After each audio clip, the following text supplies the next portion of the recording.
کہ الامش، امیش کا معنی یہ ہے رسول اللہ صلی اللہ علیہ وسلم کے حوالے سے جو مخلوق میں سے کسی سے نہ پڑھا ہو، مخلوق کے سامنے زانوئے دل جس نے بچھائے نہ ہوں، جس نے براہ راست رب سے پڑھا، اسے امیش۔ اور یہاں کتنے لوگوں کو مغالطے لگے، کسی نے مانا کیا ان پڑھ، جو خود ان پڑھ تھا اس نے سید عالم صلی اللہ علیہ وسلم کی نسبت سے یہ بات کر دی۔ کتنی بڑی نادانی کی بات کہ اس کا معنی ان پڑھ اگر کوئی کرے، یہ معنی قرآن مجید کے خلاف ہے۔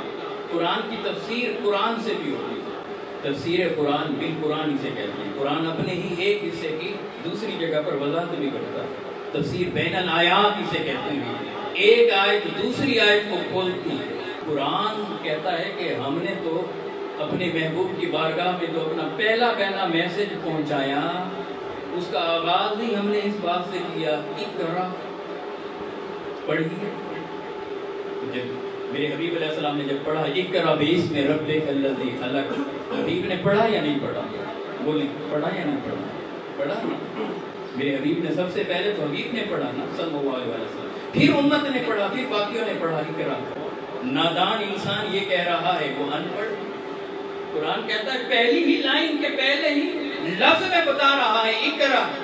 ہاں اس کا ضرور قرآن اعلان کرتا ہے میرے حبیب اس سے پہلے جب سے ہم نے آپ کو پڑھایا ہے، اس سے پہلے نہ از خود آپ مخلوق میں سے کسی سے پڑھے تھے نہ کسی سے لکھنا سیکھا۔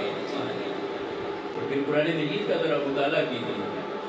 قرآن مجید رسول اللہ صلی اللہ علیہ وسلم کی آمد کا خوبصورت ترین ذکر جہاں کرتا ہے، فرماتا ہے کہ لقد من اللہ علی المؤمنین اذ بعث فیہم رسولا، اللہ کا احسان ہے مومنوں پر کہ اللہ نے ان میں سے ہی اس رسول کو مبعوث فرمایا۔ بس اتنی بات ہوتی نا پھر پتہ چلتا کہ ذکر احسان کا ہو رہا ہے، لیکن کتنی ان گنت نعمتیں۔ وَإِن تَعُدُّوا نِعْمَتَ اللَّهِ لَا تُحْصُوهَا، قرآن کہتا ہے کہ اللہ کی نعمتوں کو گننا بھی چاہو گن نہیں سکتے، تمہارے کاؤنٹر ٹوٹ جائیں، کیلکولیٹر کیلکولیٹ کرنا چھوڑ دیں، تمہاری گنتی اور شمار میں وہ چیز نہیں آ سکتی، اتنی نعمتیں ہیں۔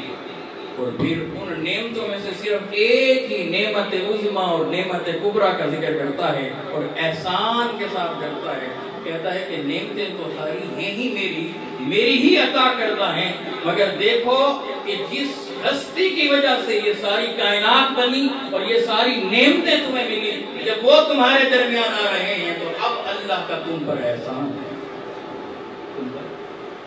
لیکن یہاں اگر بات ختم نہیں کی، کیا فرمایا؟ یتلو علیہم آیاتہ، وہ آیتوں کی تلاوت کرتے ہیں، تزکیہ نفس بھی کرتے ہیں، آیتوں کو پڑھتے ہیں۔ یہ کہتے ہیں کہ وہ پڑھے ہوئے نہیں ہیں، قرآن کہتا ہے یتلو علیہم آیاتہ، وہ آیتیں پڑھ رہے ہیں، ان پر صرف پڑھ رہے ہیں۔ یہ کہتے ہیں پڑھنا نہیں آتا، لکھنا نہیں آتا، قرآن کہتا ہے وَيُعَلِّمُهُمُ الْكِتَابَ، وہ صرف کتاب لے کر نہیں آئے بلکہ کتاب سکھاتے ہیں۔ یعلمہم الکتاب، کتاب کی تعلیم دیتے ہیں۔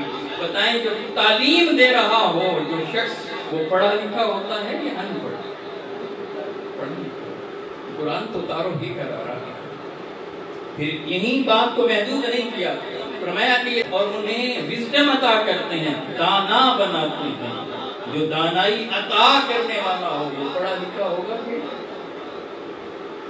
اور یہیں سے ایک اور حدیث کو بھی لے لیں، میرے حبیب علیہ السلام کو فرما رہے ہیں انما بعثت معلما، حضور علیہ السلام کو معلم کائنات بنا کر بھیجے گئے۔ ایک سکول کا معلم ہو اسے آپ پڑھا لکھا کہتے ہیں، ایک کالج کا معلم ہو اسے آپ پڑھا لکھا کہتے ہیں، ایک یونیورسٹی کا معلم ہو اسے آپ پڑھا لکھا کہہ رہے ہیں۔ اور جو معلم کائنات ہیں، معلم کائنات ہیں، معلم کائنات ہیں، ان پر یہ بات کہہ رہے ہو کہ وہ پڑھے لکھے ہیں۔ تو یہاں یاد رکھیں الامش، امی ام سے، ام ماں کو بھی کہتے ہیں، مکہ کو ام القریٰ کہا جاتا ہے، بستیوں کی ماں ام القریٰ۔ کہ مکہ تو ام القرى ہوا، بستیوں کی اصل، بستیوں کی ماں، تو مکہ کو تو بستیوں کا مرکز کہا جا رہا ہے۔ اور میرے حبیب کیا فرما رہے ہیں؟ انا مدینۃ العلم وعلی بابها، کہ میں علم کا شہر ہوں اور علی اس کا دروازہ ہے۔ شہر علم، میرے حبیب کی تنہا ذات مدینۃ العلم۔ ذرا چشم تصور میں لائیں نا کسی شہر کو، ذرا لاہور کو لائیں نا، ذرا فیصل آباد کو لائیں نا، ذرا کراچی کو لائیں نا، ذرا نیو یارک کو لائیں نا، ذرا بیجنگ کو لائیں نا، ذرا واشنگٹن کو لائیں نا۔ اب دیکھیں جو شہر ہیں، جو بڑے بڑے شہر ہیں، بڑے بڑے شہروں میں ایک ہی شہر میں کئی کئی یونیورسٹیاں ہیں۔ ارے یونیورسٹیاں سیٹ میں گئی، وہ پورے کے پورے شہر، وہ ایک طرف، وہ دنیا جہان کے سارے شہر ایک طرف، ادھر مصطفیٰ کی تنہا ذات مدینۃ العلم، اور اس مدینۃ العلم تک پہنچنے کا راستہ مولا علی کرم اللہ وجہہ۔ تو جنہیں مدینۃ العلم کہا جائے، بتائیں ان کے بارے میں ہم یہ کہہ سکتے ہیں کہ وہ الأمی، اور جڑ کو بھی کہتے ہیں، اصل کو بھی کہتے ہیں۔ تو معنی یہ بن رہا ہے، اے حبیب آپ کو ہم بھیج رہے ہیں، آپ کی اتباع ہم نے کروانی ہے، آپ کو منصب رسالت پر فائز کر رہے ہیں، آپ کو منصب نبوت پر فائز کر رہے ہیں، اور اس شان کے ساتھ فائز کر رہے ہیں کہ آپ کائنات کی اصل ہیں۔ اگر آپ کو ہم نہ بناتے تو اس کائنات کو ہی نہ بناتے۔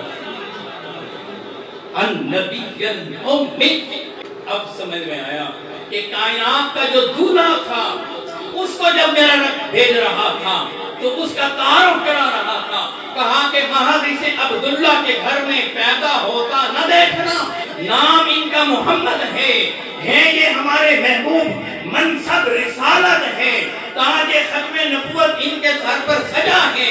یہ نہ ہوتے تو نبی نہ ہوتے، یہ نہ ہوتے تو رسول نہ ہوتے، یہ نہ ہوتے تو کائنات نہ ہوتی، یہ نہ ہوتے تو رب اپنا تعارف نہ کرتا۔